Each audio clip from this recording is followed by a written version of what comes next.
Hello and welcome back to Dial H for Heroclix. I'm your host, Kalder and Ian. This episode we're going to be talking about the latest erratas and bans from WizKids, as well as the ways that we build a team. This is episode 568. Howdy, howdy, let's get rowdy. Do you really wanna click save?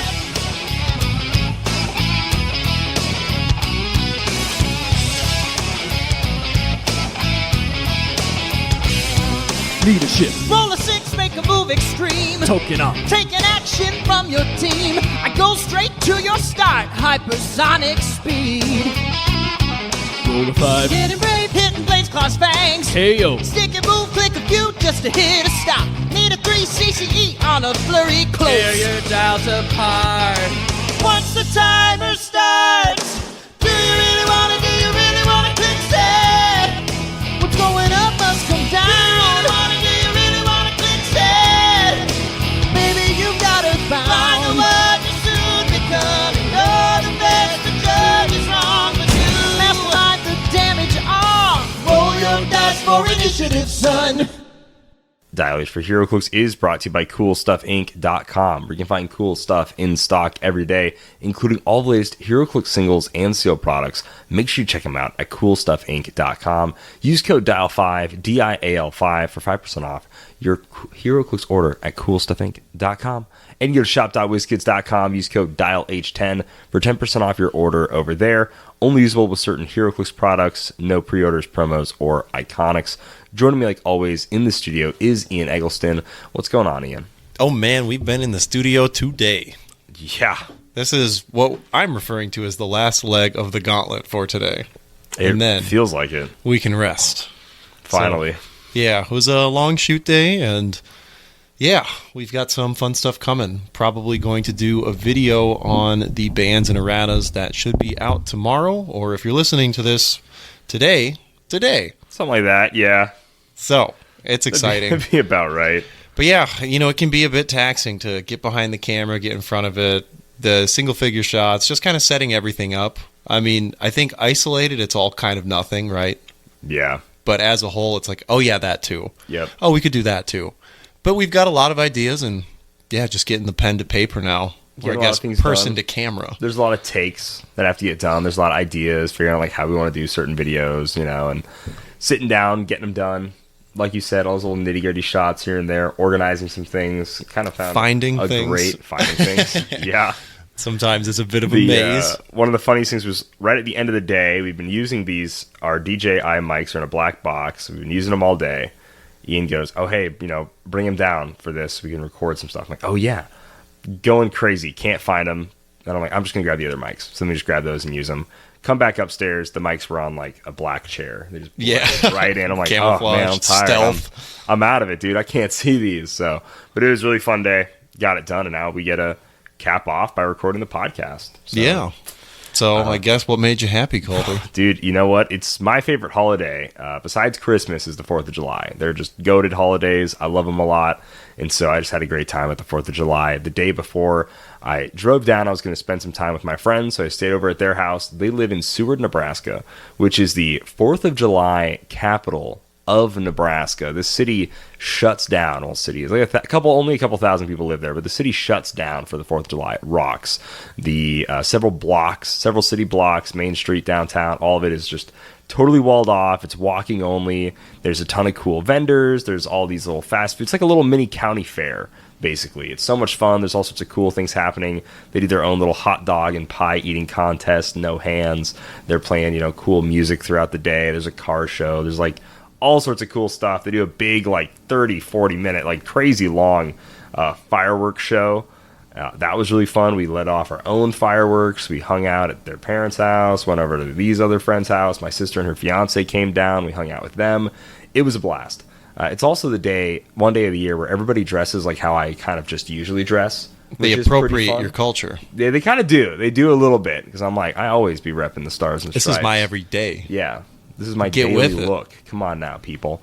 And so I just loved it. I enjoyed it. We played a lot of video games, hung out with them, and just overall had a great day. Honestly, that next day, watching the Minecraft movie with you is honestly kind of made me pretty happy, dude. I I now regret so bad not seeing it in theaters. I don't know if I regret it. I wanted to see people just go nuts for chicken. People jockey would have in gone theaters. nuts. I bet they would have here. I bet they would have been. So much of people that like movie is just Jack Black going thing from Minecraft. Whoa, it's me, Jack Black. Thing. Thing. Like, whoa, Jack. Well, no way. Whoa. But like the fact that like I don't know, Captain America was in Minecraft. That's sick. He kind of was. Like the Iron Golem Captain America Spoilers. thing. Slight spoiler for a Minecraft movie from April 4th. But I mean, I guess I would have found it out to be a spoiler because I never knew that. I was like, wow. I also thought I could just guess everything that happened in the movie, but it really, all the stuff that I saw about it still didn't really end up spoiling It had anything. more twists and turns than classics like Memento, The Departed. It's not a good, I should say, it's not a good movie, but it's a fun time. Yeah. It's just a really fun time, and I really enjoyed it. So. Inception, really. Like, yeah. I would put them right up there. Knowing that movie made almost $1 billion. Wow. So much, dude. But, you know, it wasn't like as bad as I thought it would be. Time. I just bet it's a kid's movie. It's a kid's movie, and I just bet like the theater experience, like that would have been a great one to experience in theaters. If you had a really rowdy one, maybe definition not one that, of like, great. Well, I bet it would have been an experience, right? Yeah. It's not like how some movies you go in the theater and it's like, yeah, I guess we all sat around and coughed every once in a while and watched a movie where it's like, you know, Endgame, Infinity War. Watch. Yeah. Those are like theater experiences. People are cheering. I stood out of my chair in Endgame. Oh, dude. People clapped when the credits rolled and I was like, this is acceptable. Yeah. This is for cool. these movies, absolutely. Like, you know, I really enjoyed the buzz that. in the air in 2012's Avengers, seeing that on the midnight premiere, Dude, yeah. that was unreal. It's so amazing. Need to revive that kind of movie there's culture. someone that painted themselves green. In Pierce, South Dakota, somebody painted themselves green to be like Hulk. My whole high school was That outside rocked. waiting for the midnight release. yeah, like dude. it's like if you weren't going, it's like what are you doing? Yeah. There's probably There was like no, I would guess like 60 kids There from my was no high school. buying tickets in advance back then either. No. Just waiting in line. The first time I really remember that was get Iron it. Man 3. Yeah. I saw some of my other friends walking out of like the 9 o'clock showing, and I was like, huh? They're like, yeah, we already saw it. Yeah. And I was like, huh? Yep. I was mad. Yep. Not that they Sure. saw it before me, but that they like were that's a thing. That you knew. That like, you you got to didn't go know at that was a thing. midnight. What the heck? Well, no, I wouldn't have gone at 9. It's like you go at midnight, Oh, sure. right? Well, it used to be. We talked about this on the live stream where it's like this is what happened to Black Friday too. It's like it used to be you'd Yeah, go man. on Friday or like Thursday Such a night. bummer. And now it's like don't skip Thanksgiving Still dinner, full. otherwise you're not going to get that jacket, Timmy. yeah, dude. How bad do you want Guitar Hero 3? Do you want? How bad you want it? But Ian, what made you happy this week, my man? Honestly, some more movies. My 4th of July, so that's the holiday that my assistant likes to take off. So, of course, got to fill in. I ended up watching some fireworks from the rooftop, though, so it was honestly really nice. Pretty chill day. Can't complain. Also, the 4th of July, it's not my holiday, you know. I don't have a lake to go spend it at. So that's, Oh, sure. in my mind, that's what the 4th of July is. You go on a boat. And those were probably the best 4th of Julys I had, but, you know. None of my friends have a boat yet. I won't be the boat friend, though. I need a boat friend. Having a boat is awful. Owning a boat is horrible. Yeah.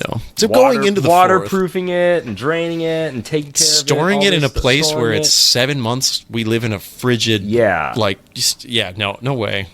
So I knew that they were releasing Sinners on HBO on July 4th. So I'd seen that like a week ago. I was like, is that what I'm doing? I was like, I think that's what I'm doing.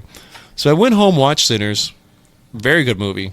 It's pretty slow at the start, I won't lie, but there's quite a change up. If you don't know what the movie's about, that's all I'll say about it. But I really enjoyed that one. And yeah, the Minecraft movie was fun. Getting things shot.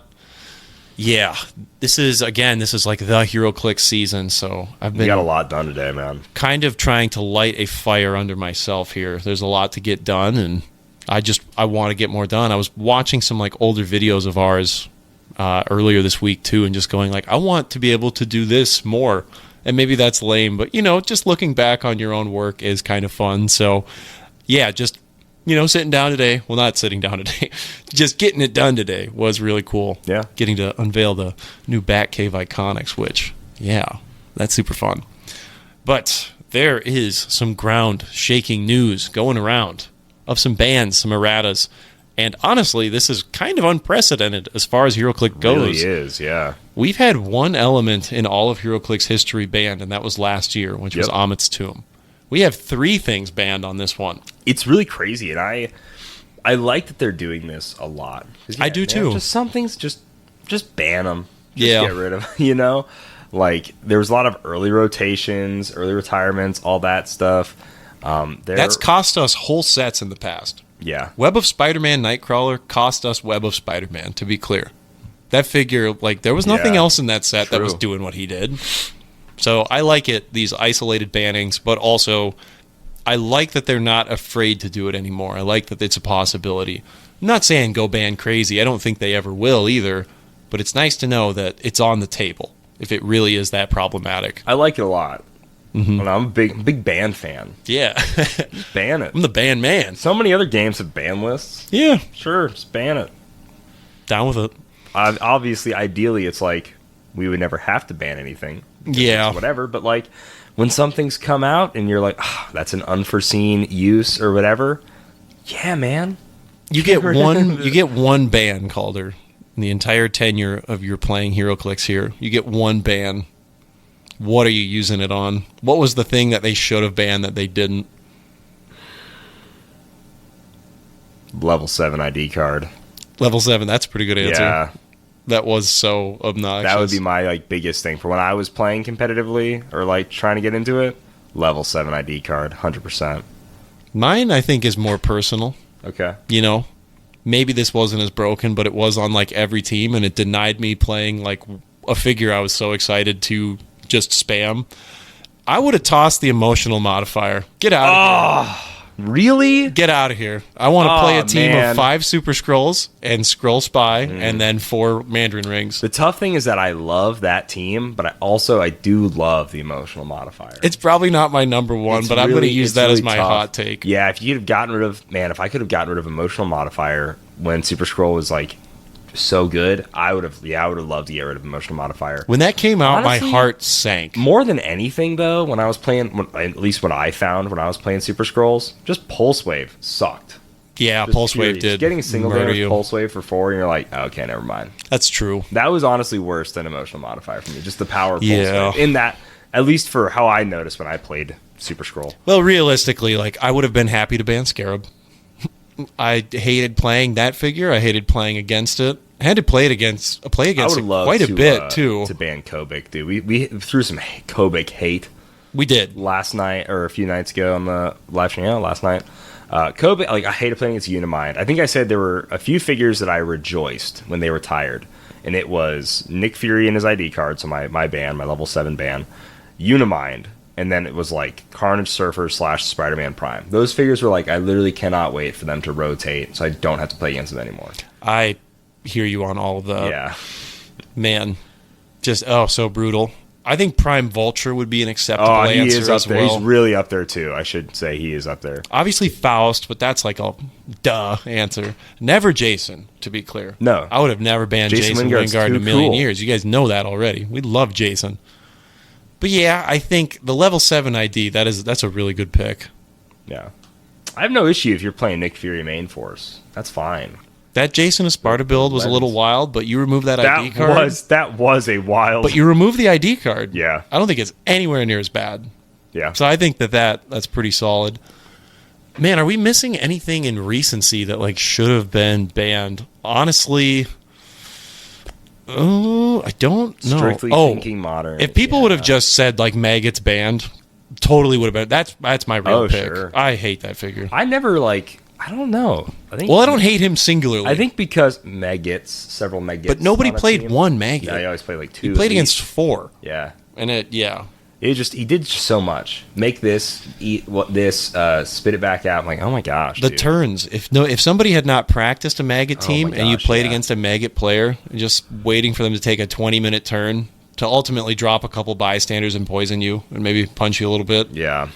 Drove me up a wall. That's fair. I think in recency, that is probably when I was the most frustrated playing HeroClix, was playing against an all-Maggot team where the player didn't fully know what they were doing. So yeah, I'm changing it. Maggot. That's awful. Happy to see you go. But we have current bans now. We do. And those are as follows. So banned in Modern, we have the nifty Traffic Barrel, which has been around long enough. Totally fine. Cool So with that. This is actually relatively new from Collector's Trove. The one-shot Rivalry, and then the one shot from Spider-Man as well, which is Canon Event, or Spider-Verse, excuse me. On top of that, we have some erratas for Beetlejuice, the Spot, and then the Spirit of Vengeance Red Hulk. And then banned in pulp, we have Perdegaton. So we'll just get right into the list here and talk about why. So here's the reasoning that WizKids gives for the Traffic Barrel ban. The explanation is movement restricting effects like Nifty Traffic Barrel can be healthy for the game, giving players looking to field defensive teams opportunities to slow aggressive opponents. However, its hyper-efficient 5-point cost led to being overfeatured in the metagame. Rather than wait to rotate after the World Championship, we decided to ban it now for a healthier, more diverse metagame. How do you feel about this one, Calder? Dude, should have rotated last year. I'm like perfect. I'm so happy you banned it now. It should not be modern legal. It's been modern legal since 2022. Literally before we lived in Omaha. Dude, so long. It's been legal for so long, this thing. Like, yeah, I'm so stoked that the barrel is gone. I don't like it. I do not like the barrel. Never really played it myself. Had to play against it quite a bit. I noticed that a lot, where I was like, I think I've pretty much never played the Traffic Barrel. I don't want to. Recently on this last team I played, I actually was like, oh, might as well throw it on there for 5 points, I guess. Terrain didn't really matter that much to me, so I'm like, cool. But yeah, I really did find out, like, Never reached for it. No. Didn't Not that want kind to. of guy. And yeah, it was particularly frustrating, especially as someone who likes to play a lot of like Alpha Strike drop-off teams being like, nope, can't move there. Well, you can move there, but you'd have to stop. Nope, can't move there. Like, so I get it. It definitely is in line with a necessary evil, as some things do need to be reined in. Alpha Strike being a core component of metagame Heroclix forever. So always. I understand its existence. Day one, dude. Pretty much day one, yeah. Carry your Fire Lords up and rain. Blast them. Yeah, just blow. Let them have it. But again, I think that along with what else is being banned, I also think it makes the Traffic Barrel ban more acceptable as well. Like the next one we'll get into, which is Rivalry, which guarantees a hit. That being gone as well. That is ridiculous. Reins in Alpha Strikes a bit as well. But overall, 10 out of 10 choice to ban the Nifty Traffic Barrel. Personally, I think you could have gotten rid of it like a year ago, and people still would have been like, that's fine. I agree. I like 100% agree, dude. Rivalry also got banned in Modern. That's its fate. So the explanation for that is Rivalry has the opposite issue of the Nifty Traffic Barrel, making engagement too easy. The Rules Committee was not concerned about Rivalry heading into U.S. Nationals, since the risk of not being able to use it existed. Additionally, the cost, both points and opportunity costs, would make Rivalry desirable for some teams, but not too many. The usage rate of Rivalry and feedback from players overwhelmingly disagreed, though. To ensure that Modern remains fun, diverse, competitive format, we are removing Rivalry from the pool of legal game elements. I am so stoked about this thing. It just says, what's the main mechanic of HeroClix? Well, rolling dice. One of the pretty big ones, pretty up there. And it just says, I just don't get to roll dice. The caveat of it having to share a keyword with the character you attack is just really not that big of a deal. Typically, a lot of the same meta stuff is good for your team, my team, whatever. And there's a lot of overlap in keywords. There's a lot of past, there's a lot of Avengers, a lot of monster, mystical, whatever, right? Yeah, we've talked about how there's like 3 generic keywords that are pretty much always good. What? Scientist, monster, mystical? Yeah. Those are pretty much... There's probably something They go in phases. Typically are always pretty dang good. Animal. Animal's pretty solid. Animal has so many weird versions of Animal have existed through the years. Yeah. Scientist is always like, you can probably alpha someone with Scientist. A lot of good support powers in Scientist. A lot of good attackers in Scientist. Monster, ton of good attackers. Typically some healing. Yeah, like monster, low mystical, cost, just absolute beasts, demons. And probably demons. Probably demons. Yeah, dude. And then, like plenty of support powers in the monster mystical realm. So the amount of keyword overlap there is means its thing is just like, no, I just get a free hit on you. Yeah, I'm going to remove the chances. You're just going to be hit. And we've said since day one, along with, I think, a majority of the player base now at this point, this is not ideal. So even past banning, this is just something that shouldn't ever exist. I think anything that's going to remove an attack roll needs to be like way higher points, or just has like a crazy prerequisite. Like if this character's been hit 5 times this turn, then sure, you can tick them with the last one for like, I don't know. But the prerequisite of keyword, yeah, definitely not enough. 5 points, definitely too low. And the fact that it's like any character in the game is allowed to use this, I think that is also a problem. Yeah. Like 100%. clue cards or mystery tokens, those are specific to detective. Something like rivalry, if that was specific to like a 300-point figure, like if you gave a god tier figure That would be okay. that's fine. Yeah. Because I need to hit. If I miss an attack, I'm probably dust the next turn anyway. So maybe there's some revisitation where you can get rid of the dice, but for the most part, probably avoid that. So another 10 out of 10 decision from WizKids here. Absolutely. Next up, we have Canon Event, which the result for that is also banned in Modern. Explanation: Canon Event's ban follows similar reasoning to Rivalry, topping the list of game elements fans felt were unfun to play against. Intended as a means to safeguard your team against Alpha Strikes, some teams are able to abuse Canon Event to, ironically, shield their Alpha Strike character from the risks of overextending. Canon Event is being removed for Modern, but we will likely revisit its effects in a more fair way in the future. Yeah, I think on paper, Canon Event is a really cool idea conceptually. I think getting some protection for your team. But where it definitely became problematic is the fact that it is so easy to trigger. There's not really counterplay past a Black Panther in the chair to get rid of it. Yep. It's just, this is immune. And I have full discretion on when that happens after I've hit you for 10 damage with my Sky Tyrant or whatever, or your Flash, what have you. Or I know you're going to come across the map, you probably want to hit this. Well, they're immune again. For 5 points, yeah, Canon Event is Pretty dang good. very, very crazy. So while I also, actually, I never played this. I never used Canon Event. Sure. So I never abused it myself, but I have eyes. I definitely have a few times.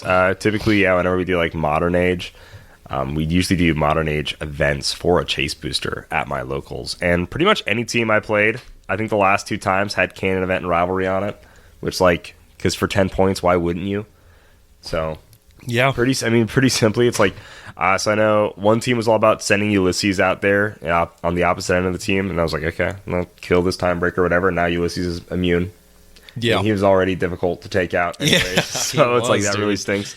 Or I can make Flash Raptor immune, like either one. It's really funny. Or this last time it would be like Wally West or Reverse Flash were just immune for a turn. And it's like, that's dangerous because then those guys get to hit you. Like Wally gets to maybe hit you 3 more times next turn. Yeah, dude. Reverse Flash twice. And the they hit. positioning of it, too, where it's like, I can just I'm be immune in and- your face. And now I'm adjacent to you, so break away. Silly, goofy. So it's tough. So I'm really happy to change the Canon Event. I do think Canon Event could have been changed to something like when a friendly character is KO'd by an opposing effect. Then I feel like I would have been okay with Canon Event. I'd be more okay with it. Yeah. But I could still It's see still it. strong. It's something that I think really slows down the game a bit, though, because now it's like, okay, when I KO this, they're going to Canon Event this, or maybe they're going to Canon Event this. Oh, sure. Maybe I should attack this instead. I don't fully disagree. But if they didn't pop it right away, that would have been the line of thinking anyways, right? Sure. Like if they didn't waste it on killing their own Timebreaker bystander or Well, I'm something. saying if it triggered off of an Oh, opposing. purely off that? Yeah. Like, if that was the change they made, I could still see it just being like, okay, well, Sure. this is still kind of obnoxious. Obviously, I can still kill your main thing as long as I don't kill something ahead of that. Yeah. There's more strategy involved, but I think I am 100% fine with just saying, Yeah, I'm cool it's with it. gone. I'm just saying there could have been a fix. I'm like, I'd been okay with the fix. Of everything versus so an outright far, ban. that I think had the most likely potential to be fixed. Yeah, I would agree with that. Now on to some erratas. Beetlejuice here, the free action menace, this guy. The biggest thing they changed was friendly characters that give him a name token have to be standard. So only friendly standard characters have power action give Beetlejuice a name token, right? So that means, just so your sake of reference here, a standard character is one that is not autonomous, is one that is not a bystander, is one that is not, I believe, a giant or a colossal. They have to have the standard damage symbol, standard shield symbol, standard fist symbol. And You got it. Yep, so it's a 1x1 and a 1x2. Yeah. Those are standard. Yep, so those are standard characters, and those are the only ones that can give him the name tokens, and the only ones that can take that unavoidable damage. So it's showtime to return them to your sideline. We have to roll that d6 at the end of your turn. They can only deal that damage to another friendly standard character. So again, it's a little more risk reward versus like, yeah, and they say in the explanation, Beetlejuice has become a staple of sidelines, and overall, the rules committee is happy with the effect he had on the metagame, counterbalancing free action dependent teams and adding a greater weight to standard actions. However, some teams exploited autonomous characters or characters that easily generate bystanders to use Beetlejuice at a negligible cost. So we're taking steps to correct this errata. And I agree with them. I do think there always needs to be some sort of anti-free action thing. We had Science Police, we had Green Batteries, we had Merlin, now we have Beetlejuice. He's easily the strongest one out of all of them. 100%. But free actions kind of run rampant. So I'm okay with their idea of being like, okay, let's just make it a little bit harder to pop him in from the sideline. So a lot of arguments of saying like this doesn't really affect main force juice, which yes, it doesn't affect main force juice whatsoever. However, the effect main force juice has is building for him, right? So obviously it's really strong. Only 4 teams in Nationals played main force juice, but of course 3 out of the 4 made it to top 4, which is nuts. So I'm not saying it's not strong. I'm just saying you actually have to build around it. So their teams are naturally doing less, right, in order to have a main force Beetlejuice. So I also think it's just a little bit easier for a lot of people. They don't have to worry about him popping off the sideline and then just being like, okay, shake your hand, I guess I'm done. Yeah. Can't poison, can't outwit, can't free this, free that. So I think this is a really healthy, nice change for Beetlejuice that doesn't like nuke him into the ground. And so I'm curious to see what his play looks like after this, as far as sideline juice goes. Yeah. With us being in kind of the precursor to Worlds, obviously we have 26 Champion Clicks events going on. So we might see who's thinking Beetlejuice and who isn't. But I do think that Beetlejuice shines more in a larger field because there's going to be more variance. And typically, again, most teams are using free action. So him having kind of a blanket counter to anything you could see just about is pretty nice. I also think just the evolution of games as a whole, typically the longer they go on, the more elements in the game you have that are like, you can do this at no cost. Hearthstone very quickly became like, yeah, mana is kind of a side note now. Magic the Gathering, to a degree, is very much like, it's all mana dependent. If you don't have to use as much, then hey. Perfect. So anything with an energy system. Give myself unlimited mana. Yeah. Whatever. There's all sorts of silly things you can do. In Yu-Gi-Oh! It's the same deal where it's just easier to summon stuff. You can synchro summon and whatever the heck. I lost track of that game a long time ago. But yeah, Beetlejuice does serve as kind of a counterbalance to, I think, just power creep in general. Now, I don't fully agree with you, Kalder, on... I think, like, this is a good change, but given just how restrictive Beetlejuice is, like how big his blanket restriction is, I don't know. Like, Merlin at least gave you, like, you have up to this many. And Beetlejuice says, like, that doesn't exist. And I do agree with you. It's like you are on the back foot because you're paying 100 points, maybe plus an equipment to have him. And it's not like he's going to do a whole lot offensively. But, man, what is your team doing as well? So the biggest thing I have against it is that he might limit what is playable so much so that the meta is less interesting because of his existence. Okay, sure. So there's definitely going to be an aspect. He's going to shape a lot of the meta. With if main force juice becomes more and more prevalent, absolutely. Because then it's like, okay, well, this thing does too many free actions. Instantly, I'm writing it off. Yeah. That's pretty fair. There's already been a little bit of discussion around that. A lot of primes, they do stuff for free. Like, you can probably just... Elsa Bloodstone, she gives out stuff for free. She attacks for free. No, she doesn't. So now Elsa, it's like you're probably not looking at her too closely anymore. Yeah. Brother Voodoo, who won Worlds, you're probably not looking at him, his free spell tokens. So immediately, it's like primes are typically build-around figures. I forgot about him. Hey, he hasn't seen a lot of play recently. No. Sorry, Dylan. Then it's all because of Beetle. No, I'm kidding. Wow. No. It just goes to show it's like those are build-around figures that are now like, are you even going to think about those? Reverse Flash, we're still, no, he flurries as free, doesn't he? So he does, yeah. He uses flurry as free instead of an attack. Maybe you don't like him as much either. Yeah, he can just hypersonic speed normal, and that's it. No flurry is free. Bummer, man. It is tough. It's the reign of Colossus. He shall continue on. That is the one thing that I'm really worried about. So a lot of these big bans or nerfs or erratas that are happening, not touching Colossus. Not really touching him a whole lot at all, dude. And so he is a menace. I think. What would you do to him? There's a huge buff in losing the traffic barrel because now he's moving free wherever with the Asgardian, with the armor, destroyer armor. Yeah. What would I do to him? Probably not have given him a 12-25. Yeah, I know, but he exists now. Okay, yeah. Let me think. What would I -1 do? stats. Yeah, Colossus permanently has -1 stats on your team. He'd still probably be like okay. Yeah. He'd still probably be pretty good, honestly. I don't know. What if Colossus just had his combat values can't be modified by any effect, anything, period? No, he just doesn't. That's get the not bad. +2. Just like, I'm the Shadow King, and I don't want my combat values modified by anyone but me.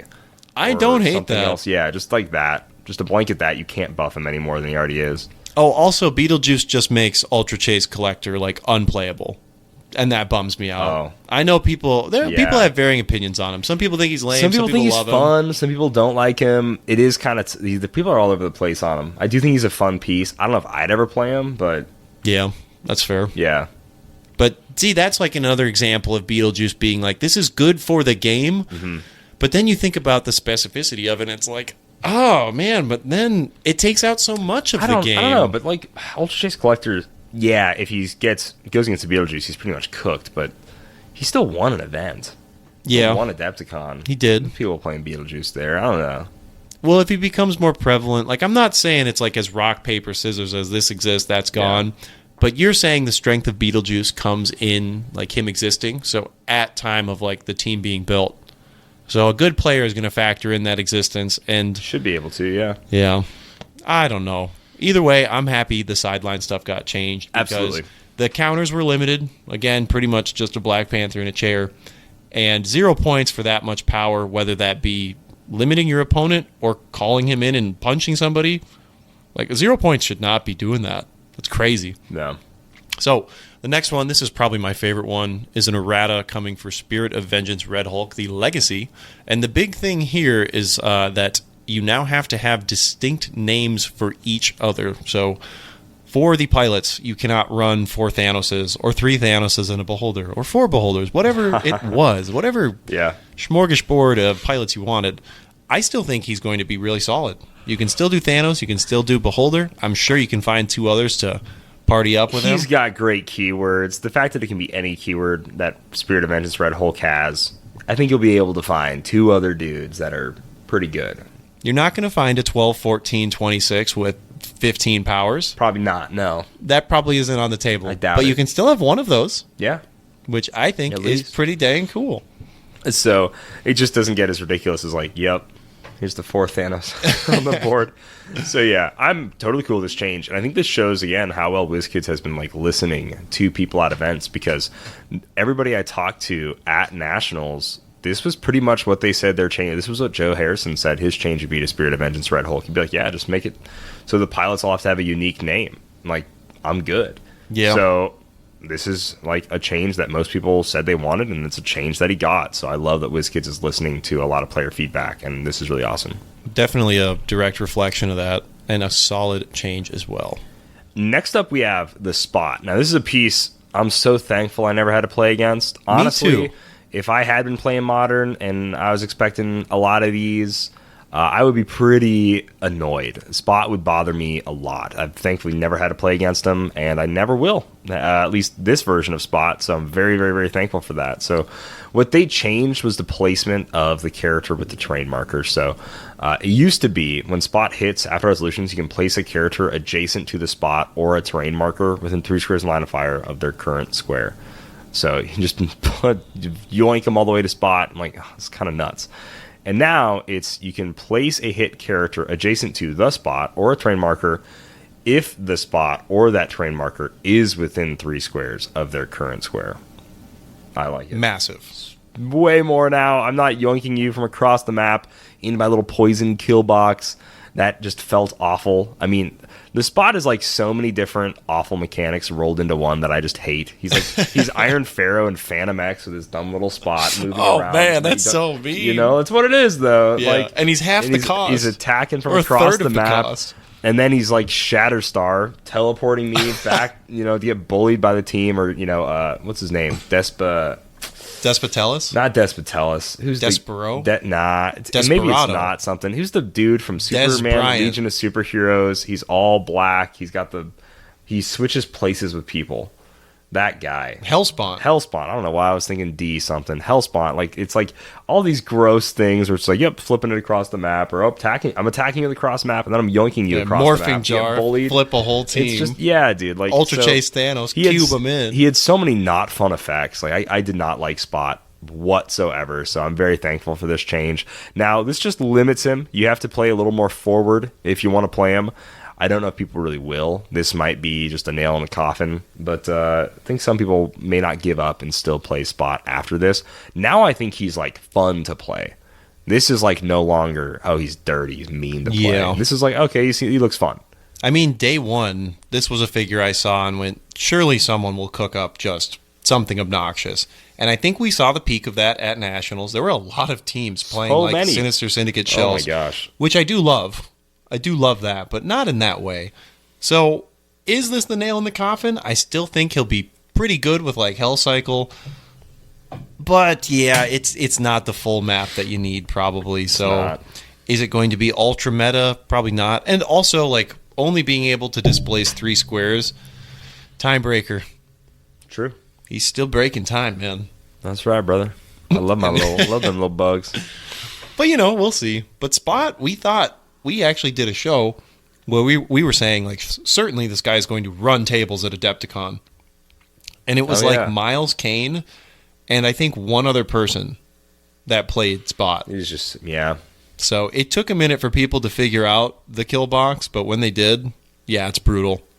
So, yeah, great change. And the then last thing. The last thing, yeah. Ian. Yeah, hey, man. You got your party poppers ready? You got yeah. Get the champagne out, because Perdegaton is banned in Pulp. Homeboy just straight up banned Pulp. Thank you. And the explanation here from WizKid says that Perdegaton has been a popular support character since his release, offering a wide variety of powers at an efficient point cost. The number of teams in Modern utilizing him gave the Rules Committee some concern, but we ultimately decided it wasn't necessary to make any changes to him at this time. Perdegaton's impact on Pulp, however, has been more significant. I would agree with that.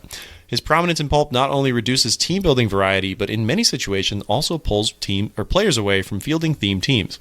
Furthermore, Pulp is intended to focus on the fundamentals of Heroclix gameplay and let figures shine for their strength of its standard powers. Perdegaton overall's complexity level is out of sync with that. Overall, it is best for the spirit of the metagame of Pulp for Perdegaton to be banned in the format. Could not agree more. I think pretty much since he came out, if I ever built a Pulp team, he was the first thing him and Automatic. Timebreaker. Yeah. It was 275. You're playing both of those things. Like, displacement is so strong. Everything else he does. You guys have heard us. This is a half funeral for Perdegaton, and we are happy about that. I'm okay with that. Yeah, like you said, we played a few Pulp events at our store, and it was always just like, all right, what's the other 275 gonna be? We've got Perdegaton, we got Timebreaker. Like, what else is it? He's just too much. He's doing way too much. He's too min-maxed. And, in Modern, this is a level of complexity that's fine. But in Pulp, I like what they said a lot about, like, we should really let figures shine for the strength of their standard powers, which is pretty cool. Like, ideally, the commons, uncommons, rares are, like, relatively basic figures that do basic things, like, really well. And so Pulp should feel like less of a headache of how's this guy going to get across the map and destroy me, or this guy's moving my figure here and he's got TK or leadership or all this stuff coming back to life, or he's got hyper time and I failed hyper time, he's super sense, I failed super sense. Like, the dude's doing way too much for 20 points. So yeah, just get him out of here. Just get him out of here, and I'm a-okay with that. It's fine by me. And now you can have a stronger consideration for theme that isn't past whatever keyword Pastor, soldier, or whatever it was, and we played non-theme, I think. Oh yeah, non-theme, a lot, 100%, pretty much. So now, yeah, maybe theme will start to shine a little bit more, which is cool. Yeah, we'll see how many Pulp teams are dependent on that. I think another thing that'll really shake up Pulp, assuming it is legal for Worlds, we'll have to see about that, is the Green Lantern team ability being available in the CUR for like pretty cheap. That is cool. Nort's 40 He's points. 40 points, yeah. Yeah. I think there's a Ganthet, that's who I'm trying to Yeah. get. 45, handing it out. Sidestep, 9 movement already. There might be some cool dropship stuff where maybe you want to go theme now. And I think that might be pretty cool, Calder. It's pretty sweet. No I more like it. Perdeggy tune. Yep. Get out of here, Dagster. Yeah. Get out of here, sir. Dagster. The Degatone. But yeah, Oh. so now we kind of want to talk about a little bit of our team building philosophy, how we build teams, what that kind of looks like for you and I.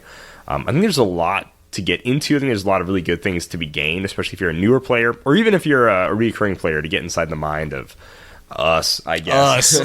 And see Two cool guys. a couple of cool guys Yeah. and see how that goes. But yeah. So I think the first thing to talk about, Calder, and I do think we build teams pretty similarly, because I would when it say starts so. like bouncing back and forth, it's usually like, okay, yeah, we know what key needs to fit in this hole, but Yeah. we don't know where the key is. So typically, I think a build starts at one of 2 points, and that is either concept or a specific figure. So typically that means like specific figure would be like, hey, I want to play this Batman. Like, what can I do to maximize him?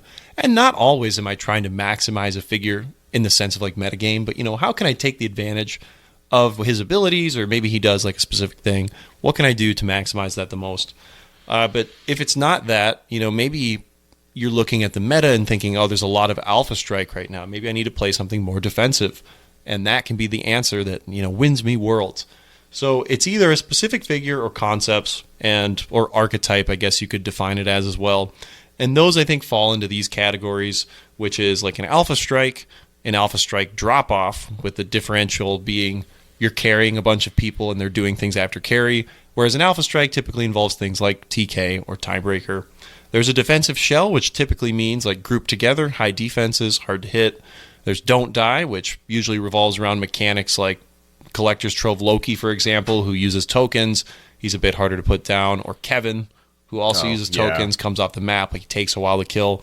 The Danger Room are a great Silver Age example, like the Magneto from animated series, Sabretooth, Mr. Sinister. I think One Man Army is another one, which typically means like that's like 250 plus. Tent pole, yeah. Tent pole, I'd say, is like the category below that. That is tough. Today's game, probably about 150 points as a tent pole these days. Probably, yeah. About half your build. And then the last thing would be like gimmick play. So somebody who does something really specific. Good example of that would be like the Prime Ultron from Avengers Empire, who like limits prob, tries to win on mission points. It's like, okay, how do we maximize that specifically? He has to get to the opposing starting area to make drones. Like, I had a lot of fun with that one. It is a fun piece. Yeah, you rocked. So I think you want to try, if you have a specific figure, you want to fit him into one of those holes. You want to figure out a way to get them at the, what archetype do they make the most sense in? Something like, for example, the Ghost Rider, who, keeps all your powers, right? 048, Wheels of Vengeance, super rare. Keeps adjacent powers. He would not be a great fit on something like an Alpha Strike, because he can die pretty easily if you're sending him off by himself. If you're sending him across the board away from his team, like, what are we doing? So he might find himself more aligned with like a defensive shell, maybe even like a Don't Die team. Whereas something like, I don't know, Maggot, we were talking about him earlier. You're pretty much Alpha Striking with him. That'd be an Alpha Strike drop-off team, right? And yeah, there's like a lot of times where, let's just say you wanted to make an Alpha Strike or a drop-off team. Okay, well, I want to make this style of team. Who's good on it? Then you'd probably go like Maggot. Yeah. Right? You'd probably, that's like the kind of what you're saying, where it's like there's either you choose a character for the most part or you choose a concept. And then once you choose that concept, like when we talked about like the chainsaw drop-off team, it was like, okay, well, who's good on it? And then we fleshed out that team build without specifically thinking of like a certain character in mind. Versus there's teams where it's like you made like that collector team build, or, there's a million of these. The Chainsaw Guy Gardner, one of my favorite ones, Red Lantern Guy. It's like, okay, how do I make him pop off? So like there's gimmicks like that where it's like, yeah, I truly am just building around this one thing. Like that's like a very good example, actually, because so what Guy Gardner did is his Quake did an additional damage for each character adjacent to him. And then there was a character called Stardust who could pulse wave a square within range and pull them all into one square.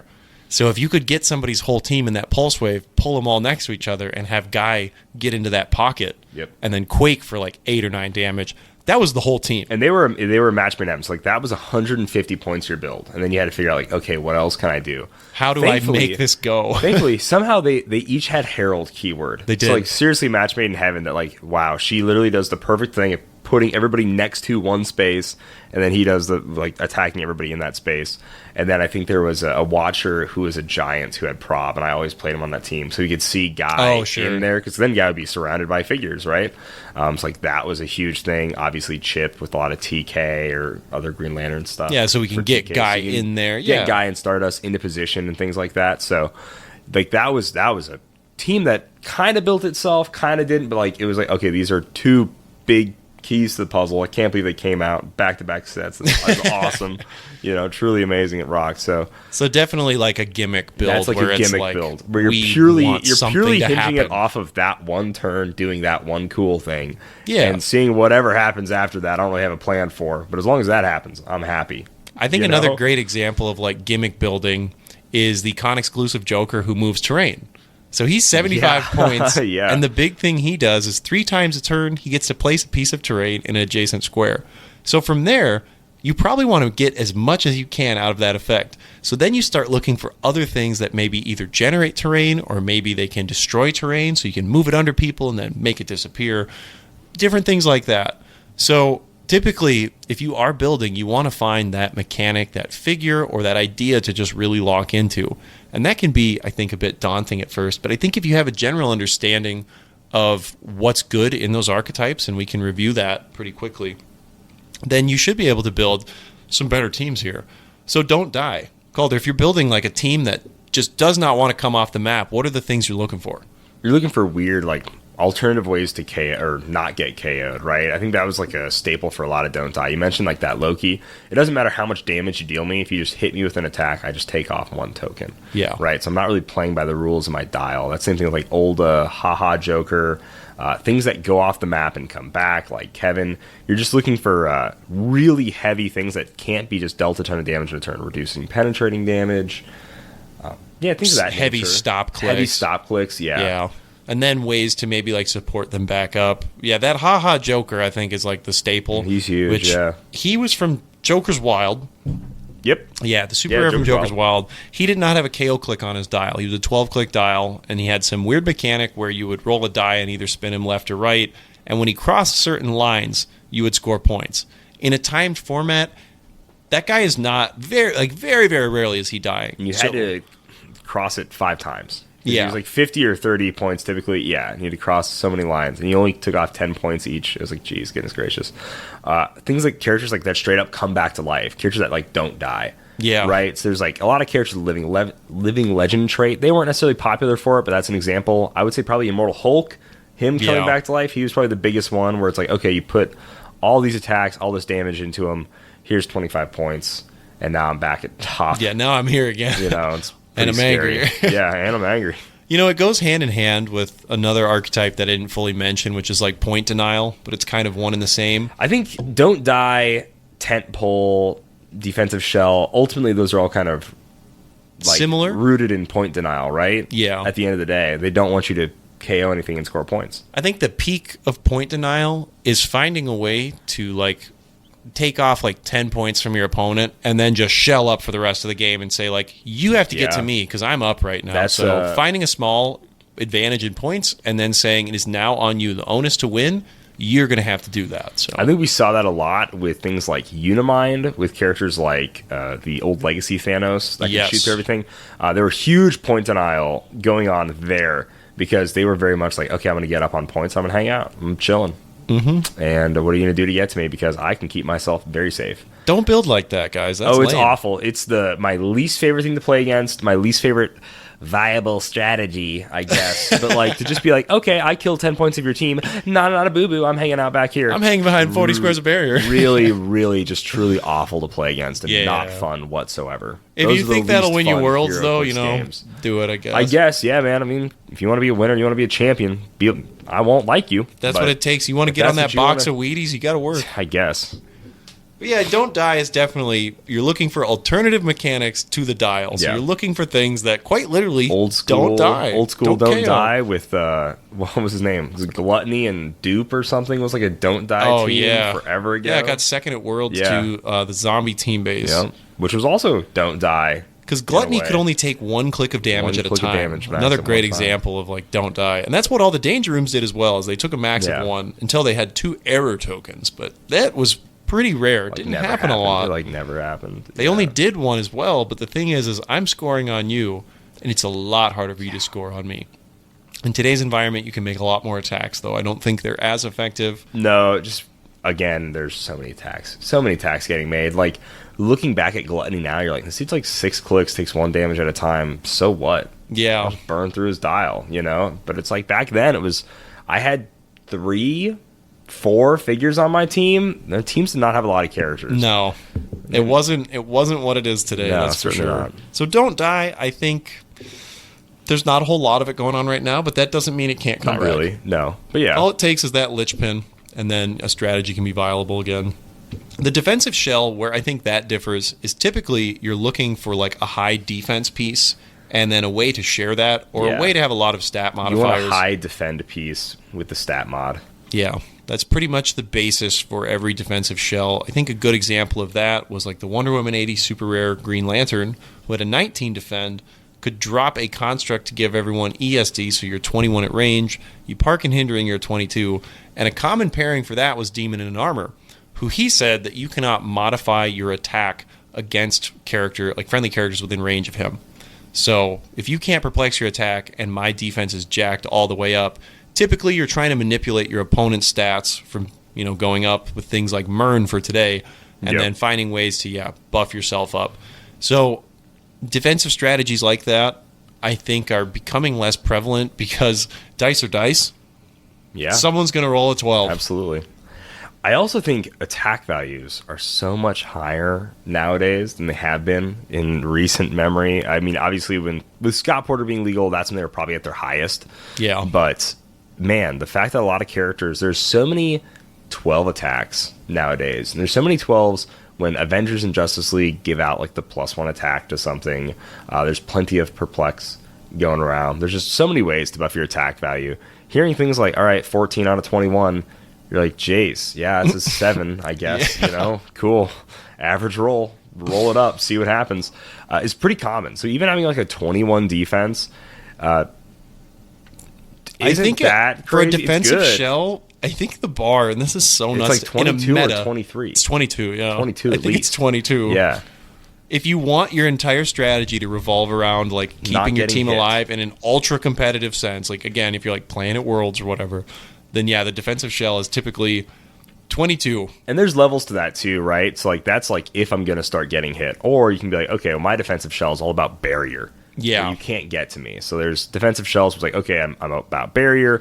I'm about reducing stat mods, demon and armor, having high stats myself, having a lot of rollouts, shape change, super Sure. senses, impervious, things like that. It's just all about like not getting hit. Which again, this is a subsection of point denial, right? That we're just Yeah. going off on, but yeah, that's a defensive shell. It's a thing you can truly. build around, but ultimately, I think the player who is making the attack, the player who's making the decision, has more control in the match. Yeah, that's what I would also say. I think the biggest So thing to defensive note is a bigger chance. about a defensive shell is in order to win Heroclix, you have to score points. You do. That's probably the biggest thing for a lot of defensive shells. I played against a few defensive shells team, and I'm like, well, I get that I'm the Alpha Strike player here, but I'm just going to wait for some nice little opening because you're not going to score points against me. You have worse offense to improve your defense. Yeah. And in Heroclix, I just personally overall think offense is usually more important than defense. Yeah, the saying is defense wins championships, but I think historically in HeroClix, that is wildly incorrect. Not at all. And with the next kind of like general talking point, Calder, we have Alpha Strike, which I think in previous iterations of this game used to be more of just an archetype. Like you could say generally Alpha Strike and people would be like, oh yeah, this. Now it's because of the map size changes, because of just different ways to increase your reach. I think Alpha Strike is actually just something that pretty much every team is capable of. It's how much have you invested in it? And so an Alpha Strike typically, again, is having like somebody that you can jack up their stats. Maybe they can make a lot of attacks. And then you send them out via TK, via Timebreaker, via any kind of free placement. They go across the map, they do their big fireworks, and you either hit or you don't. Yeah. So the game that's where it's hinging on. And so some iteration, like Spider-Man Prime is probably the best example of that in recency, where he went across the map and he went off. Kong, very similar, with his being able to take 2 actions most of the time, and you built correctly, just gets to go and explode. So Alpha Strike, I think just more recently has become something where, you hear the term full map reach, so just being able to get across the map and then activate whatever you're sending across the map. That is more so now a function, I think, rather than archetype. Yeah. If your team can't do that, you're at a disadvantage in a meta sense. Like, pretty massively. If your team can't do that nowadays, I don't know what figures you're playing, man. Because just kind of like what you said, with how limited, like how small the map is now, every team just kind of inherently has Alpha Strike. Yeah. They've done a great effort of like lowering ranges, lowering like how far TK moves, things like this, but dude's got an 11 speed hypersonic. Like, reverse flash is getting across that map, dude. He's coming for you, man. He's getting there. So just so naturally they have it. It just kind of depends, like what you said, how built into Alpha Striking are you? So typically Alpha Strike now means I'm sending over more than just one thing. Yeah. I'm sending over everything. Yeah. Everything I can. I would say the last pre-rotation, Alpha Strike was very much like Prime Spider-Man, Carnage Surfer. He basically sent over those 2 guys, and they were defensive enough. You didn't really have to worry about it. It's a carrying Iron Man. Sackman, yeah, Hops absolutely. in the bunch for sure. But now you want to just throw, Blitzkrieg, whole kit and caboodle at that opposing team, KO as much as you possibly can, and then say, all right, next turn. I hope I've hurt you enough to where you cannot hurt me enough. Basically, yeah. And that's the Alpha Strike hinge right there. And we've seen a lot of this. Patrick Frazier has a lot of that really cool Pegasus Cap tech that I really enjoy. It's like, that was really neat. We see things like that. Reverse Flash, Wally West, anything with hypersonic speed. Very, very good. That makes multiple attacks across the map, right? You want to hit them hard from far away, like all the way up, boom, get in their grill out of nowhere, and then hit them really hard, have it be impactful, versus just like maybe sending out a guy or something, Alpha Strike 2 is also... Oh, sorry. No, I would just say like Joe Harrison's like winning team isn't necessarily built in for an Alpha Strike. No. Like, not really, Could it it can get somebody off, across the map, but you wouldn't want to leave Ghost Rider out there. You don't really want to leave Colossus out there. His is like a very much a defensive shell that just hits like a tank. Yeah. So he can take damage, he can dish damage. Yeah. He's like it's almost like a new breed in a way. It's a well-rounded it's like a team. Counterattack. It's a little move up a little, see what happens, then hit him back. Just flatten him. Yeah. And so much of his team Colossus can afford to take arm a bar, hit. Dude. Yeah. Just boom. Colossus was a clothesliner, just bang, you're done for. So yeah. With the changes to initiative as well, I think Alpha Strike, if we're talking about going all in, so Alpha Strike drop off is more than likely what that means. So with Alpha Strike drop off, I think the biggest thing there is, that's the commitment that you're sending things. But with the changes to initiative, where you don't get to pick map and also go first, I think that was the archetype that was hurt the most by those changes. So if you factored that in, Alpha Strike is a little less appealing, but let's talk about what Alpha Strike fully means in the sense of like a drop ship or a drop off. You'll hear both terms interchangeably. That means typically that the things you are carrying are able to act after that they've been carried. So that typically involves somebody who is referred to as a taxi bringing your team, or a couple people at least, across the map, and then them activating whatever shenanigans they can do as free. Some great examples of this, there's a video on our YouTube called Reign of the Chainsaws, where we carry over a bunch of people with lantern rings, which are coming back, that can drop constructs. So because the construct themselves was not carried, they're able to attack afterwards. There's other things like the Chase Captain America from Smash and Destroy, who can do a free close if he's in his arena. So if you can carry him into that, that's great. Maggot, again, who can just drop a bystander. The bystander attacks. The Legacy Cap, who has a free attack with his Mjolnir. So finding a bunch of things that work together like that. We've reviewed a couple of those teams on the channel, or on the show. One of those featuring all of those things. Elsa Bloodstone, who makes a free attack. Right. Beetlejuice says like no to all of this. Yes, correct, yeah. So free attacks, I think the Alpha Strike drop-off is definitely an archetype that's kind of falling out of favor. That doesn't mean you can't play it. You can still have fun with it. It's totally fine. Yeah.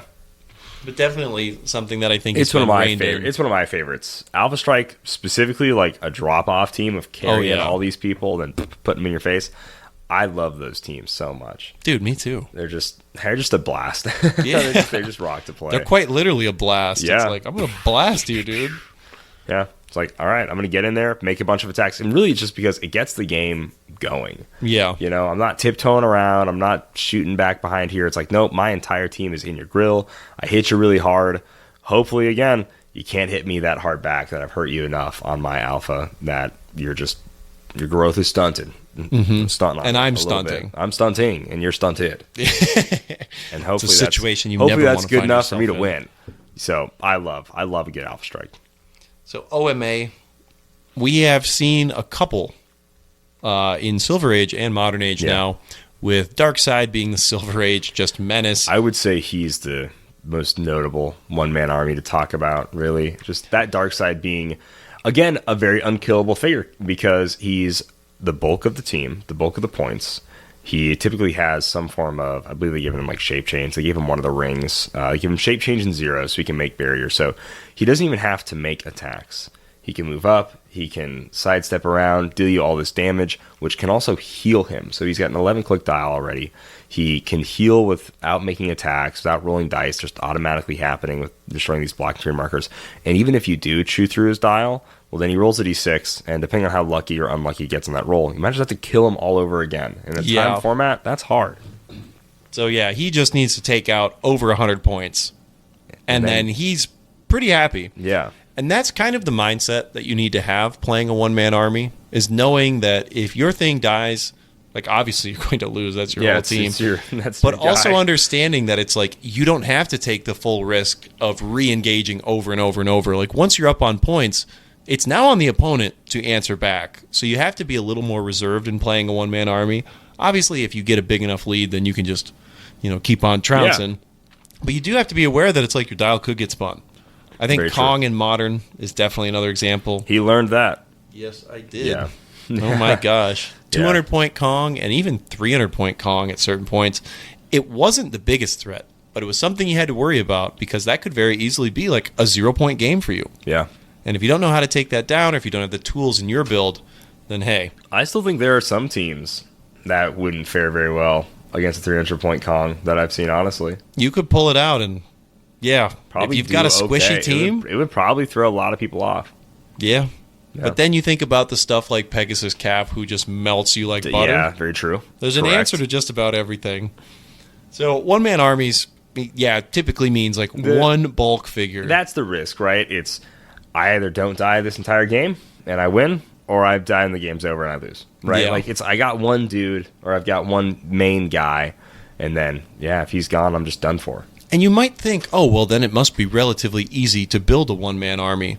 But I do think there are certain things that you need to look for and have an understanding of to know if a one-man army is effective or not.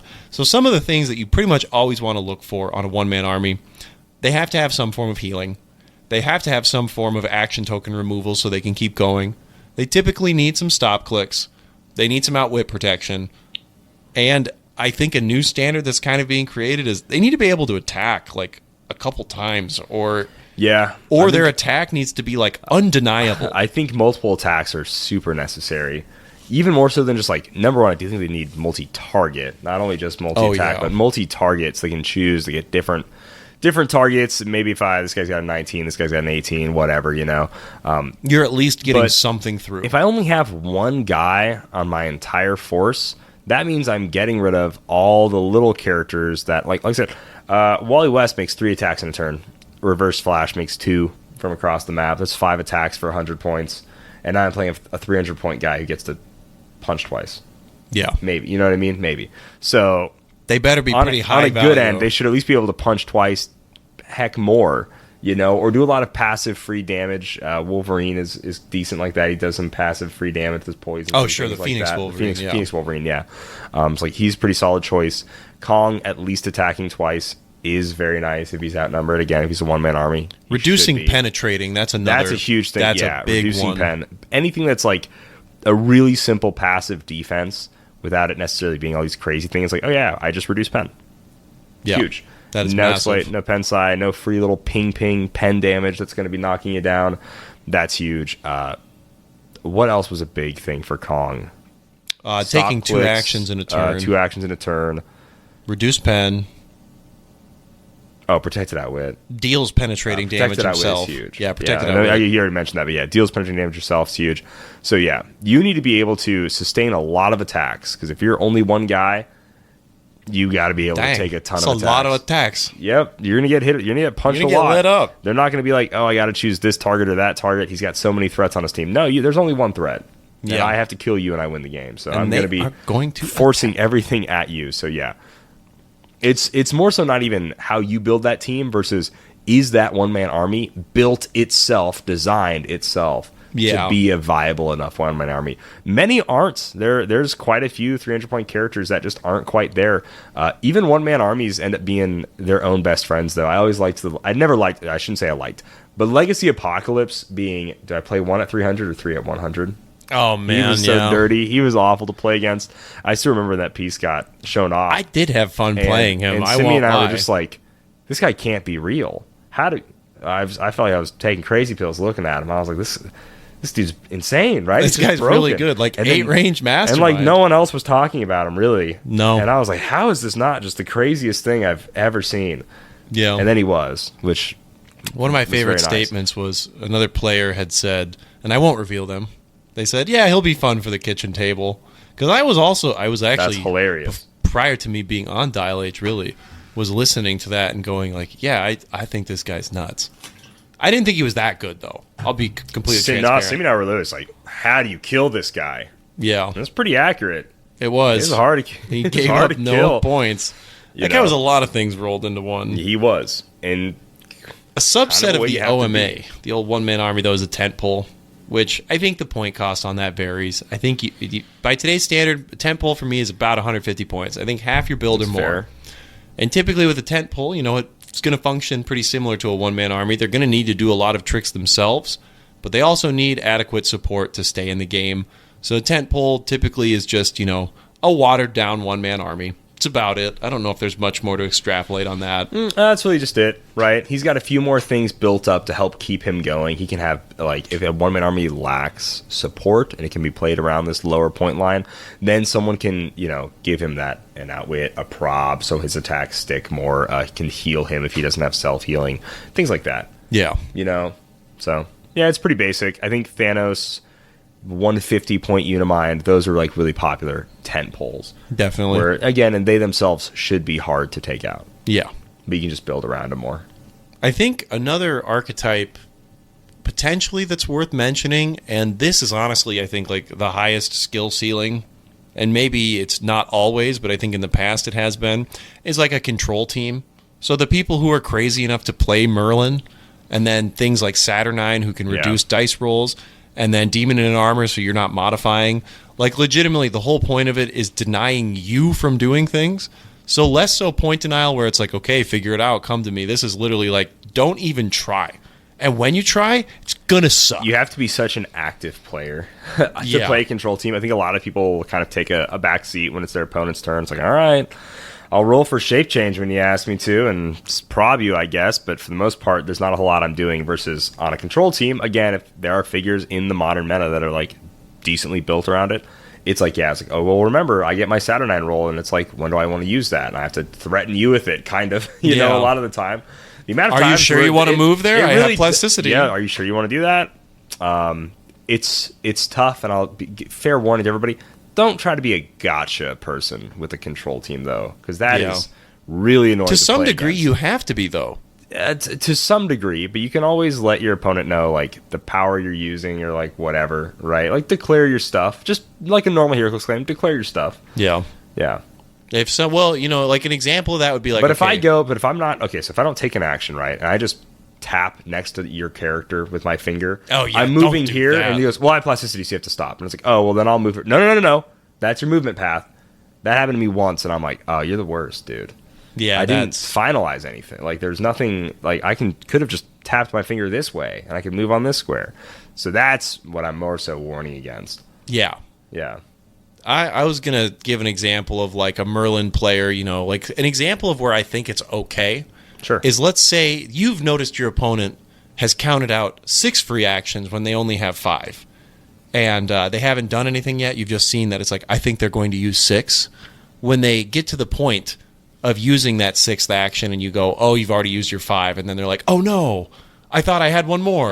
Yeah, I guess that is like fine. Because that's their own error. Yeah. You did not. You need to be actively aware of Merlin in a Merlin game, yeah. So it is like, well, so when they use their 5th, just going, that's your 5th one, I think something like that is perfectly fine. Yeah. And if you want to be successful playing a team like that, I think, there's like an ethical debate at this point of like, how much should you do? That's a whole nother. Yeah. We're not going to get into that. But Next week on the podcast, ethics. Yeah. Stay tuned. Are you an okay person for playing Main Force Beetlejuice? Who's a lot more relaxed? Some people. You can kick your feet up playing Beetlejuice going, I'm going to outwit. Can't do that, buddy. Nope, sorry. Stop right there, pal. That's a little easier, though. Yeah. It's like, oh, nope. Just eating a donut. Eating Sorry, 12 dude. donuts. Sounds Playing pretty good. Beetlejuice. Sounds like a blast. Yeah, dude. That's what I'm about. That's what I'm talking about. What other team builds do we kind of have going on here? The last one that I could think of, and if I missed a few guys, if there's a few other archetypes you think that exist out there in Heroclix, please let us know, is the gimmick play, which we already kind of covered. I think with Guy gimmicks Gardner. cover a lot. I think you could have said mission points for gimmicks. Specific You could have mechanic. You could have said old school like capture abilities for gimmicks. Yeah. Cop Cop cars? There's so much. Yeah, I would call that a gimmick, right? Like, I think gimmick, basically anything that's not specifically one of the other builds that we've talked about, where it truly does something unique in its own way. That's what I would call it. Everything goes into pulling that off. Pulling that thing off, that one unique mechanic off. Yeah. So, some good modern examples for gimmick play. Let's think. I know there are. Dude, that's so tough right now, though. I think a good example would have been like Amit's Tomb last year. Like, Sure. Teams that were just like, yeah. But then the thing is, people found out, a lot of teams can do this. Yeah. But early on, Amit's Tomb is like very much, I can trigger it this quickly. I think like Moriarty is kind of a gimmick play character. Oh, sure. Yeah, yeah. You know? I when people were like doing like the 3 Moriarty team or whatever, like trying to go all in on that, I was like, that's a gimmick team. And he was just 100%. power action, taking unavoidable. And then heal one. So Like, if you had the Bloodstone. Yeah, Bloodstone, you just don't heal. So he just power action, taking unavoidable damage if you have an action token. Yeah. So like there's some pretty cool gimmicks. Like I'm not rolling dice. Bystander generation could also be another like sub-theme, because those things don't give up points for the most part. So finding a way to empower your bystanders to a point where you're not giving up points, but you're still generating offense. That's like, I think, but the thing is like bystander teams can be an alpha strike. Yeah, they can be a defensive shell. They can be point denial. Yeah. So that's more so like a mechanic highlight. I mean, you could probably throw that in the category of gimmick, where it's like, I have all these things that buff bystanders. Whereas like Prime Wrecker is like, I'm dropping 3 bystanders. I'm the alpha mastermind. He was an alpha strike mastermind. He was also like a really good, like, I think I would say the more gimmick factor of him was his mission point thing with Prime Wrecker, because I built so many Prime Wrecker mission point teams. Like, yeah, this wins on turn 4. Yeah. I just have to get there. I have to play fast, have to do whatever. One of the first mission point teams, fun fact, I got the first ever mission point win at an official event in Florida of 2021. I got a mission point win using Ares. And that was like the first time anybody ever won with a mission point team in like an official in-person event. Ooh. Just saying. And that's true. I thought somebody did that at PJ's event. Florida was before it, though. Florida was before it? Okay. Yeah. I remember, maybe it was like Silver or something. I remember hearing about it, but they also did it with Ares. Yeah. Which is hilarious. But Ares was like turn 7. Yeah. You had to be so fast with Ares. Oh, it was killer, dude. So, outside of teams, now, have we really talked about how we build necessarily? I think so. I think typically I slot it into something like that. That's genuinely what I do. Is it's I one think, of those things. What yeah. am I doing with this figure? Where does he fit in best? I would what are say- the things that work around it the best? So you I would find say that it's hole. almost always a figure. Yeah. For me, typically it's, even like the Alpha Strike drop-off, where I'm like, I want to do a drop-off team. It's like, well, yeah, but I want to play this figure on it. Yeah. So I think I almost always start with a figure, and then I don't necessarily go to keywords right away. I do look at like what would make them good. Naturally, I think when I first started playing HeroClix, it was always like, well, what keywords do they have? I got to build a theme team. Yeah. Building theme isn't as important, but sometimes it is like, I love the pass keyword. I love the soldier keyword, right? So I pretty much stick to building theme for the most part. Sometimes I don't, and you don't have to. So Yeah. I would say, the way I build teams is I typically choose a figure who I want to like make ball out.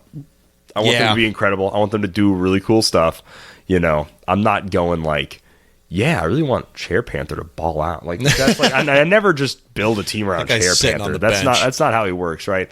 You build a team around like Jason Wingard. Like, what can I do to make this dude just go nuts? I built a lot of teams around like off meta Captain Americas that I've like won tournaments with, or like wanted them to like perform really well. Like, I typically just choose a character I like, and I just like, all right, how can I It's min like, max? where do they fit? And how can I min max it? I think in a more casual sense, because a lot of this was geared towards, I think, very like high level play. This was okay. Yeah, we can talk in a casual sense of stuff. I wanted to just say, like, you don't have to do this, but even in a casual sense, I still find myself building in a similar way, where it's like, I know this figure is going to shine in this. I'm just not going to hit the gas as hard. Like, I'm still going to play it in a similar format. At the same time, building casually, I mean, that can be as simple as, I want to play like the Joker and his buddies. Yeah.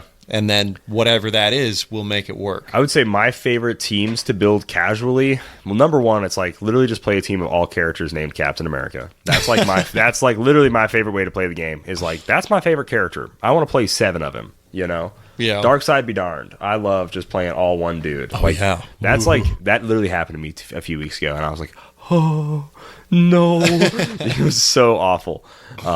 But like, that's my favorite way to play casually. The second way after that is typically like a fun keyword that I've never explored, trying to build around it, or if my venue has any like fun weird rules. Like today, if I would have played, they all would have had to have energy explosion, either via an equipment or just on their dial. So like, that's kind of cool. It's a little firework 4th of July theme. But I still think casually I try to build around a character for the most part, whether that be, I really want to play this version of Sandman. So do I want to build like Avengers Sandman? Do I want to build Sinister Syndicate Sandman? And then I'll maybe choose like what teams, like I want to build this version of Captain America. Maybe I want to lean into a comic accurate team. A lot of comic accurate teams I found that I enjoy playing don't even share keywords. I know, from right? Some of the runs that I like to pull from, like I very rarely am like, I'm going to play this version of the Avengers. I'm like, I'm going to play this version. Oh, that character hasn't been made yet. I guess I'll use this guy. Or there was an old Marvel Zombies run where it's like these characters were all on a team, but they were all such random, weird characters. Like, they didn't share a keyword, but it was fun because it's like, that's a favorite comic book of mine. So I think usually like comic accurate or just characters I love is typically where I go when I build a team. When it comes casually, though, I usually just go like exclusively theme. It's pretty much. You pretty much? Okay. Pretty much, yeah. That would be, it's like my casually is like, it's either comic accurate or like a character I like, roughly theme. And typically I get so blinded by, I need to have this character, I forget I need to have X like power. So usually my casual teams, Ian will attack, they're usually pretty bad. If I'm playing like my usual casual self, no Captain America's got probability control. No. I usually just don't. I usually am missing a ton of support powers besides leadership. I usually at least try to put leadership on a casual team just because it does feel slow. That's like and the not one super exception, fun. man. Yeah. The one exception, because I'm in agreement with you. I've played a lot of just awful Justice League teams that, they don't have leadership. And I'm just like, well, too bad. I want to play all of these people. So, Yeah. But that's the one that hurts the most. It really does. The number one power when you're building to have almost 99% of the time is you need leadership. Yeah. Like, leadership is so quintessential. I've considered just thinking, like, why don't they just make the game 4 actions? Change leadership back to how it used to be. Yeah, just make the game you had to 4 succeed actions. to get the action. Yeah. I used to, again, like, because I liked Captain I America. hated that so Oh, much, it was though. awful. But, because I like Captain America, I always played teams with a ton of leadership on it. And so I felt so, like, unstoppable when I got that 4th action, dude. It felt so good. I have 25% more power than I've you. got it all. It felt so great. But when that change happened, it was just like, oh, I just died in your arms tonight. was like the that. Lego Batman just like in love looking at the leadership power. Like, I just get an action? Really? For me? Really? I can just have this? so epic. Why? If Captain But America can stop. pull this off, it's so freaking epic. Yeah, it would be, dude. That's If exactly he it. can hit this leadership and be the leader I know him as. That's why it was huge. That's why I was always surprised there wasn't more 4 through 6 leadership back in the day. That's There was a like fair no, point. there was like none of that. And like now that it's really just the dice roll is just remove an action token, I feel like there's a ton of 4 through 6 leadership. There or something, is, man. It seems so nuts. But yeah, I'd say that's typically how I build casually. I love seeing what silly, goofy events my venue is up to. I love playing 300 Modern, 300 Pulp, and all that stuff. But I still like having synergies on my team. Oh, for sure. But there's definitely, I think, like 2 lines of thinking for me. There's some times where you're playing the Great Lakes Avengers. They don't synergize for nothing, dog. Not really. They're just dudes. It's pretty much just like I have endless tie-up. Yep. And that's about it. I'm hoping I can kill you before you break away from it. Yeah, and like that's just the way I can go. But Super Friends. Yeah. That's like synergy. But they also just can all get flattened so totally. easily. They're so weak. It's so funny. And the thing is like leadership on the Super Friends is not. You have to play like 50 Point, the Atom, or like I think Wonder Woman's 30. The Wonder Woman's like the one I don't own. So, but things like that where it's just like I'm playing the Super Friends because they're the Super Friends. I'm not particularly worried about the synergy. But then there's like the casual aspects of like okay. Recently, like playing some games of like the Spider-Man set, like I was playing casually, but I was still looking for synergies and ways to like maximize them, like within the set. So it's like, what's the things that make Sinister Syndicate better? It's like, oh, I got to get Norman Osborn. Do I necessarily want to play Norman Osborn? No, but he helps out the people that I like, so it's like he's worth it. So I still do like I can't help it. For sure. I mean, the game is building. That's where it all starts, baby. And sometimes. If you're not doing it correctly, guys, that's where it ends, too.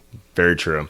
And that's where it, like, hurts, right? Like, if you build, like, a really limited keyword, you notice maybe they don't have a lot of synergy, maybe they don't have whatever, but I love these characters. Quiet council. Yeah, dude, sometimes they'll stay quiet. They won't get much of a turn, it feels like. Even in a casual format, it'll be like, oh, man, yeah, this team has nothing. Because if you do want to have fun playing your team, they also need to be a little decent. That's what I've noticed where it's like, yeah, I can build a really bad team, but if no one else is on that wavelength, I'm not going to have fun playing my fun bad team. You know, I got to have a little good stuff for the bad team, which is why I do like a lot of equipment. If I'm pulling a lot of Golden Age stuff that's kind of like, obviously hasn't aged well, giving it things like Power Gem or just something nuts to make their stats good is pretty fun. Not playing too point sinky of characters. I would like to reference Alex. His team he posted in the Dial H chat the other day. He was playing a 4th of July event, and he had Captain America Resilient, the title character. He had Uncle Sam from Crisis, and then he had the Shifting Focus Doctor Strange. So that Shifting Focus Doctor Strange, I love that piece. Dude, he's so good. He's a taxi, and then he's a defense piece, and then he's like crazy offensive, like support with good offensive. Support still. Yeah. So like I really like him. I obviously love Cap Resi. That's one of my favorite figures of all time. But then it's like, oh, dude, he put so many points in Uncle Sam. It's just such a waste. 140. It's just so many. And then, gave him equipment. So I was like, he was like, yeah, I had a really good time, fun playing a lot of the other 2 figures, but it felt like this one character didn't do anything, which is a shame. So maybe like if you're going to play casually and play some teams where like characters aren't that good, and like this is just an example. I still think his team is really cool, but wait for a higher point format so that way when you do waste a lot of points in those higher point characters, it doesn't impact your team not as much. noticeable. Yeah, it's not as noticeable. So at the same time, if you're in an environment where you guys can be on the same wavelength, that's honestly been the biggest key for me enjoying Heroclix. That's the best. Is playing against people who have an understanding of like, this is how much of the gloves we have on, right? Yep. It's like if I'm sitting across the table, I see you have like a sack man sitting there. It's like, oh, okay, that's what we're doing. That's what we're doing. That's fine. I can still have fun doing that. Yeah. I like, you don't like, that's the thing is like, there's so many cool figures in my collection that I'm like, I want to play these, but I'm not going to step on the gas and min max. I'm like, I want to play Arachnite. Okay. But I'm not going to like make this hyper efficient, right? I want to play Sicarian and Iron Man, but again, like not going to through the roof max it out. So there's a lot of examples of that too, where it's like a blend of almost like, I want the competitive figure to shine, but not so much that it's not fun for who I'm playing against. And that's in a casual setting. So really, with everything, to put a nice bow on all of this, whether it's casual, competitive, somewhere in between, frame of mind is probably the most important thing. When you're going to your venue, have an understanding of how the other people like to play, have an understanding of how you like to play as well. And hopefully you guys can come together and just have a beautiful match of Heroclix. Absolutely. I think it's well said. Well, guys, that is the latest episode here. As a reminder, if you want to support us, you can go to patreon.com/dialhpodcast. Feel free to donate to the show. I just got a big order of action tokens in, so we had some really cool Beetlejuice tokens. We have a lot of finally making some Captain America bystanders for Collector's Trove, and what I really like is the arena marker tokens that we just got in. So I'm pretty stoked about all of those coming in. So those will be shipped out to a lot of our Patreon members, but you can go ahead and support us there. And like always, you can go to coolstuffinc.com, find cool stuff in stock every day, including all the latest Heroclix singles and sealed products. Make sure to check them out at coolstuffinc.com. Use code DIAL5, DIAL5, for 5% off your Cool Stuff Inc. order. And you can go to shop.whizkids.com. You can use code DIALH10 on some Heroclix products. Save yourself 10% off there. Not usable with certain pre-orders, iconics, or promos. Well, that's all she wrote for this episode, guys. So like always, happy trails.